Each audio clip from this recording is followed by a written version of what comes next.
जय श्रीमन नारायण। कार्तिक मास महत्तम कथा तीसरा अध्याय। सत्यभामा बोली, हे भगवान, आप काल स्वरूप हैं और काल के संपूर्ण भाग समान हैं, तब फिर कार्तिक मास ही क्यों श्रेष्ठ है? हे देव, सब तिथियों में एकादशी और सब महीनों में कार्तिक का महीना ही आपको प्रिय है। श्री कृष्ण बोले, हे कांते, तुमने अच्छा प्रश्न किया। एकाग्रचित होकर बेन के पुत्र पृथु और महर्षि नारद का संवाद सुनो, जिसे पहले पृथु ने नारद से पूछा, तब नारद जी ने कार्तिक मास की श्रेष्ठता कही। नारद जी बोले, पहले सागर का पुत्र शंख नामक राक्षस त्रिलोकी के मथने में समर्थ हुआ।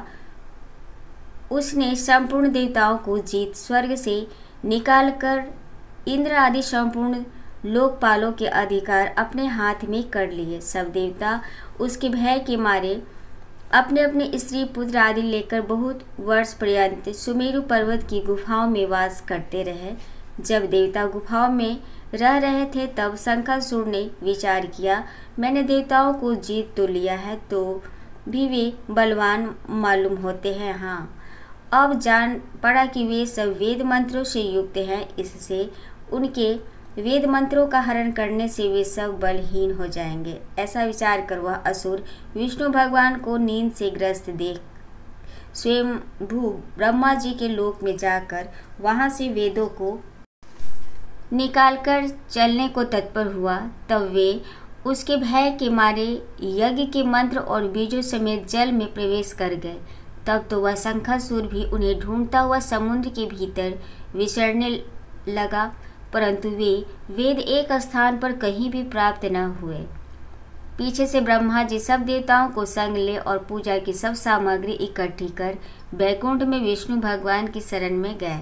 वहां उनके जगाने के निमित्त सब देवता गाने बजाने लगे और गंध धूप बार बार देने लगे। उनकी भक्ति से संतुष्ट होकर भगवान ने नेत्र खोले। तब देवताओं ने विष्णु भगवान के दर्शन किए और षोडोपचार से पूजा करके दंडवत पृथ्वी पर गिर पड़े। तब तो माधव भगवान उनसे कहने लगे, हे देवगण, मैं तुम्हारे भजन कीर्तन आदि कार्यों से प्रसन्न हुआ हूँ। मैं आप लोगों की मनोकामना पूर्ण करूँगा। आश्विन शुक्ल पक्ष की एकादशी से देव उठनी एकादशी तक पहर भर रात्रि रहे, तब से जो मनुष्य तुम्हारी तरह भजन और कीर्तन करेंगे, वे मुझे प्रसन्न कर मुझे प्राप्त होंगे। शंखासुर जिन वेदों को हर लाया है, वे सब जल में स्थित हैं। उन्हें मैं शंखासुर को मारकर लाऊंगा। अब से बीज मंत्र समेत सब वेद प्रतिवर्ष कार्तिक के महीने में सदा जल में निवास करेंगे। मत्स्य रूप धारण कर मैं जल में जाता हूँ। तुम संपूर्ण मुनियों के लेकर संग आओ। इस लोक में जो अच्छे मनुष्य प्रातः काल स्नान करते हैं, वे निश्चय अक्षय स्नान के फल को प्राप्त होते हैं।